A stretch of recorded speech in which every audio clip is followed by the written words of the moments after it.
नमस्कार। आज हम यहाँ पर मुंशी प्रेमचंद जी की कहानी बोहनी सुनने जा रहे हैं। उस दिन जब मेरे मकान के सामने सड़क की दूसरी तरफ एक पान की दुकान खुली तो मैं बाग बाग हो उठा। इधर एक फरलांग तक पान की कोई दुकान न थी और मुझे सड़क के मोड़ तक कई चक्कर करने पड़ते थे। कभी वहाँ कई कई मिनट तक दुकान के सामने खड़ा रहना पड़ता था। चौराहा है, ग्राहकों की हरदम भीड़ रहती है। यह इंतज़ार मुझको बहुत बुरा लगता था। पान की लत मुझे कब पड़ी और कैसे पड़ी, यह तो अब याद नहीं आता। लेकिन अगर कोई बना बना कर गिलौरियाँ देता जाए तो शायद मैं कभी इनकार न करूं। आमदनी का बड़ा हिस्सा नहीं तो छोटा हिस्सा जरूर पान की भेंट चढ़ जाता है।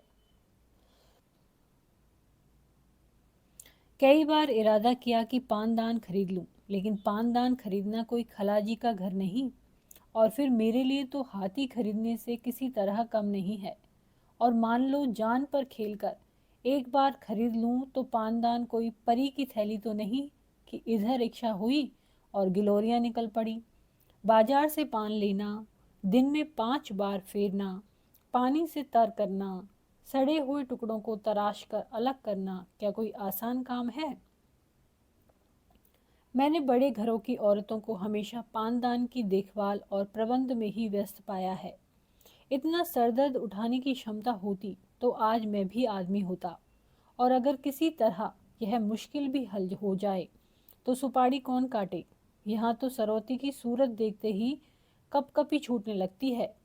जब कभी ऐसी ही कोई ज़रूरत आ पड़ी जिसे टाला नहीं जा सकता तो सिल पर बट्टे से तोड़ लिया करता हूँ, लेकिन सरौते से काम लूँ यह गैर मुमकिन। मुझे तो किसी को सुपारी काटे देखकर उतना ही आश्चर्य होता है जितना किसी को तलवार की धार पर नाचते देखकर। और मान लो यह मामला भी किसी तरह हल हो जाए तो आखिरी मंजिल कौन फतह करे? कत्था और चूना बराबर लगाना क्या कोई आसान काम है? कम से कम मुझे तो इसका ढंग नहीं आता। जब इस मामले में वे लोग रोज गलतियां करते हैं तो इस कला में दक्ष हैं, तो मैं भला किस खेत की मूली हूँ? तमोली ने अगर चूना ज़्यादा कर दिया या कत्था और ले लिया, उस पर उसे एक डांट भी बधाई, आंसू पूछ गए। मुसीबत का सामना तो उस वक्त होता है जब किसी दोस्त के घर जाएं, पान अंदर से आई तो इसके सिवाय कि जानबूझकर मक्खी निकले, समझ बूझकर जहर का घूंट गले से नीचे उतारें, और चारा ही क्या है, शिकायत नहीं कर सकते।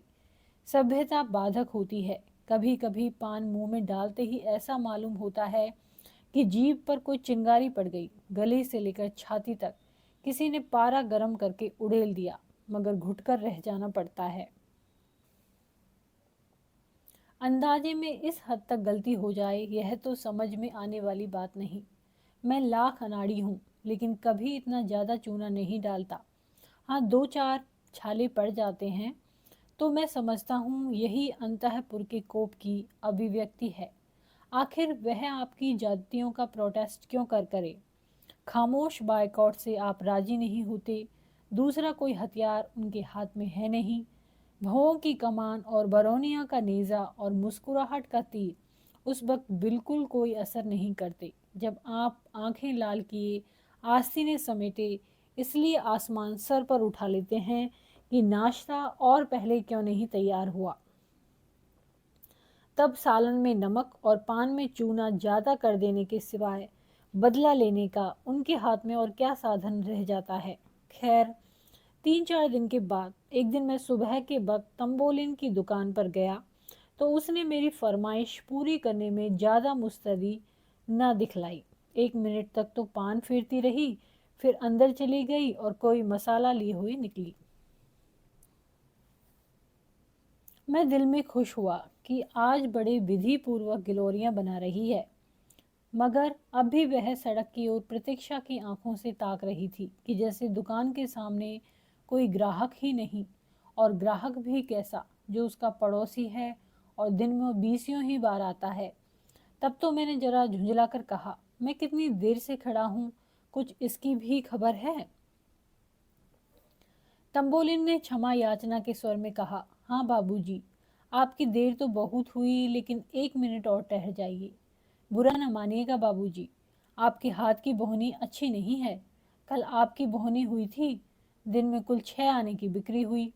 परसों भी आप ही की बोहनी थी, 8 आने के पैसे दुकान में आए थे। इसके पहले 2 दिन पंडित जी की बोहनी हुई थी, दोपहर तक 2.5 रुपए आ गए थे। कभी किसी का हाथ अच्छा नहीं होता बाबूजी, मुझे गोली सी लगी। मुझे अपने भाग्यशाली होने का कोई दवा नहीं है, मुझसे ज़्यादा अभागे दुनिया में न होंगे। इस साम्राज्य का अगर मैं बादशाह नहीं तो कोई ऊंचा मनसबदार जरूर हूँ, लेकिन यह मैं कभी गवारा नहीं कर सकता कि नहुसत का दाग बर्दाश्त कर लूँ। कोई मुझे बोहनी न कराए, लोग सुबह को मेरा मुंह देखना अपशकुन समझें, यह तो घोर कलंक की बात है। मैंने पान तो ले लिया, लेकिन दिल में पक्का इरादा कर लिया कि इस नहुसत के दाग को मिटाकर ही छोड़ूंगा। अभी अपने कमरे में आकर बैठा ही था कि मेरे एक दोस्त आ गए। बाजार साग भाजी जाने लेने जा रहे थे। मैंने उनसे अपनी तंबोलन की खूब तारीफ की। वह महाशय जरा सौंदर्य प्रेमी थे और मजाकिया भी। मेरी ओर शरारत भरी नज़रों से देखकर बोले, इस वक्त तो भाई मेरे पास पैसे नहीं है और न अभी पानों की ज़रूरत ही है। मैंने कहा, पैसे मुझसे ले लो। हाँ, यह मंजूर है, मगर कभी तकाजा मत करना, यह तो टेढ़ी खीर है। तो क्या मुफ्त में किसी की आंख में चढ़ना चाहते हो? मजबूर होकर उन हजरत को एक ढोली पान के दाम दिए। इसी तरह जो मुझसे मिलने आया उससे मैंने तंबोलिन का बखान किया। दोस्तों ने मेरी खूब हंसी उड़ाई, मुझ पर खूब फब्तियाँ कसी। मुझे छुपा रुस्तम, भगत जी और न जाने क्या क्या नाम दिए गए, लेकिन मैंने सारी आफतें हंसकर टाली। यह दाग मिटाने की मुझे धुन सवार हो गई थी।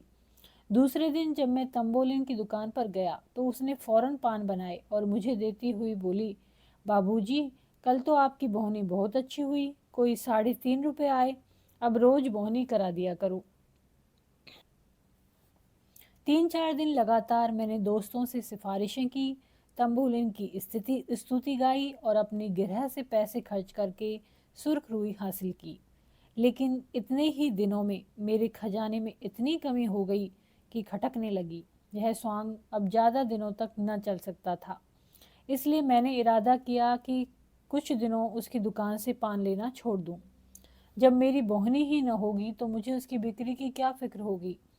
दूसरे दिन हाथ मुंह धोकर मैंने एक इलायची खा ली और अपने काम पर लग गया। लेकिन मुश्किल से आधा घंटा बीता होगा कि किसी की आहट मिली। आंख ऊपर को उठाता हूँ तो तंबोलिन गिलोरियां लिए सामने खड़ी मुस्कुरा रही है। मुझे इस वक्त उसका आना जी पर बहुत भारी गुजरा, लेकिन इतनी बेमुरवती भी तो न हो सकती थी कि दुत्कार दूं। बोला, तुमने नाहक तकलीफ की, मैं तो आ ही रहा था। तंबोलिन ने मेरे हाथ में गिलोरियां रखकर कहा, आपको देर हुई तो मैंने कहा मैं ही चलकर बोहनी कराऊं। दुकान पर ग्राहक खड़े हैं मगर किसी की बोहनी नहीं की। क्या करता, गिलोरियां खाई और बोहनी कराई। जिस चिंता से मुक्ति पाना चाहता था वह फर फंदे की तरह गर्दन पर चिपटी हुई थी। मैंने सोचा था मेरे दोस्त 2-4 दिन तक उसके यहाँ पान खाएंगे तो आप ही उससे हिल जाएंगे और मेरी सिफारिश की ज़रूरत न रहेगी। मगर तंबोलिन शायद पान के साथ अपने रूप का भी कुछ मोल करती थी, इसलिए एक बार जो उसकी दुकान पर गया दोबारा ना गया। एक दो रसिक नौजवान अभी तक आते थे, वह लोग एक ही हंसी में पान और रूप दर्शन दोनों का आनंद उठाकर चलते बनते थे। आज मुझे अपनी साख बनाए रखने के लिए फिर पूरे 1.5 रुपए खर्च करने पड़े। बधिया बैठ गई। दूसरे दिन मैंने दरवाज़ा अंदर से बंद कर लिया, मगर जब तंबोलिन ने नीचे से चीखना, चिल्लाना और खटखटाना शुरू किया तो मजबूरन दरवाज़ा खोलना पड़ा। आंखें मलता हुआ नीचे आया, जिससे मालूम हो कि आज नींद आ गई थी। फिर बोहनी करानी पड़ी और फिर वही बला सर पर सवार हुई। शाम तक 2 रुपयों का सफाया हो गया। आखिर इस विपत्ति से छुटकारा पाने का यही उपाय रह गया कि वह घर छोड़ दूं। मैंने वहां से 2 मील पर एक अनजान मोहल्ले में एक मकान ठीक किया और रातों रात असबाब उठवाकर वहां जा पहुंचा। वह घर छोड़कर मैं जितना खुश हुआ, शायद कैदी जेल खाने से भी निकलकर उतना खुश न होता होगा। रात को खूब गहरी नींद सोया। सवेरा हुआ तो मुझे उस पंछी की आज़ादी का अनुभव हो रहा था जिसके पर खुल गए हैं। बड़े इत्मीनान से सिगरेट पिया, मुंह हाथ धोया, फिर अपना सामान ढंग से रखने लगा। खाने के लिए किसी होटल की भी फिक्र थी, मगर उस हिम्मत तोड़ने वाली बला से फतेह पाकर मुझे जो खुशी हो रही थी, उसके मुकाबले इन चिंताओं की कोई गिनती न थी। मुंह हाथ धोकर नीचे उतरा। आज की हवा में भी आज़ादी का नशा था। हर एक चीज़ मुस्कुराती हुई मालूम होती थी। खुश खुश एक दुकान पर जाकर पान खाए और जीने पर चढ़ ही रहा था कि देखा वह तंबोलन लपकी जा रही है। कुछ न पूछो उस वक्त दिल पर क्या गुजरी। बस यही जी चाहता था कि अपना और उसका दोनों का सिर फोड़ लूं। मुझे देखकर वह ऐसी खुश हुई जैसे कोई धोबी अपना खोया हुआ गधा पा गया हो, और मेरी घबराहट का अंदाजा बस उस गधे की दिमागी हालत से कर लो। उसने दूर ही से कहा, वाह बाबूजी वाह, आप ऐसा भागे कि किसी को पता भी न लगा। उसी मोहल्ले में एक से एक अच्छे घर खाली हैं। मुझे क्या मालूम था कि आपको उस घर में तकलीफ थी, नहीं तो मेरे पिछवाड़े ही एक बड़े आराम का मकान था। अब मैं आपको यहाँ न रहने दूंगी। जिस तरह हो सकेगा आपको उठा ले जाऊंगी। आप इस घर का क्या किराया देते हैं? मैंने रोनी सूरत बनाकर कहा, 10 रुपये। मैंने सोचा था कि किराया इतना कम बताऊं जिसमें यह दलील उसके हाथ से निकल जाए। इस घर का किराया 20 रुपये है। 10 रुपये में तो शायद मरने को भी जगह न मिलेगी। मगर तंबोलिन पर इस चकमे का कोई असर न हुआ। बोली, इस जरा से घर के 10 रुपये? आप आठा ही दीजिएगा, और घर इससे अच्छा न हो तो जब भी जी चाहे छोड़ दीजिएगा। चलिए मैं उस घर की कुंजी लेती आई हूँ, इसी वक्त आपको दिखा दूँ। मैंने त्योरी चढ़ाते हुए कहा, आज ही तो इस घर में आया हूँ, आज ही छोड़ कैसे सकता हूँ? पेशगी किराया दे चुका हूँ। तंबोलिन ने बड़ी लुभावनी मुस्कुराहट के साथ कहा, 10 ही रुपये तो दिए हैं। आपके लिए 10 रुपये कौन बड़ी बात है? यही समझ लीजिए कि आप न चले तो मैं उजड़ जाऊंगी। ऐसी अच्छी बौनी वहाँ और किसी की नहीं है। आप नहीं चलेंगे तो मैं ही अपनी दुकान यहाँ उठा लाऊंगी। मेरा दिल बैठ गया। यह अच्छी मुसीबत गले पड़ी। कहीं सचमुच चुड़ैल अपनी दुकान न उठा लाए। मेरे जी में तो आया कि एक फटकार बताऊं, पर जवान इतनी बेमोरबत न हो सकी। बोला, मेरा कुछ ठीक नहीं है। कब तक रहूं, कब तक ना रहूं?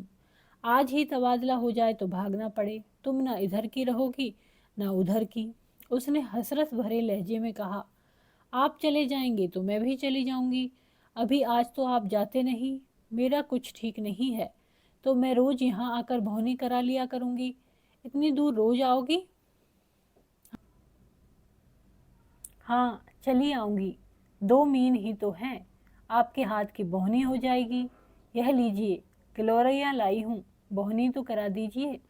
मैंने गिलोरियाँ ली, पैसे दिए और कुछ गश की सी हालत में ऊपर जाकर चारपाई पर लेट गया। अब मेरी अक्ल कुछ काम नहीं करती कि इन मुसीबतों से क्यों कर गला छुड़ाऊं। तब से इसी फिक्र में पड़ा हुआ हूँ, कोई भागने की राह नज़र नहीं आती। सुरखरू भी रहना चाहता हूँ, बेमुरौवती भी नहीं करना चाहता, और इस मुसीबत से छुटकारा भी पाना चाहता हूँ। अगर कोई साहब मेरी इस करुण स्थिति पर मुझे ऐसा कोई उपाय बतला दें तो जीवन भर उसका कृतज्ञ रहूँगा। धन्यवाद। यदि आपको ये कहानी पसंद आती है तो इसको लाइक करें, चैनल को सब्सक्राइब करें।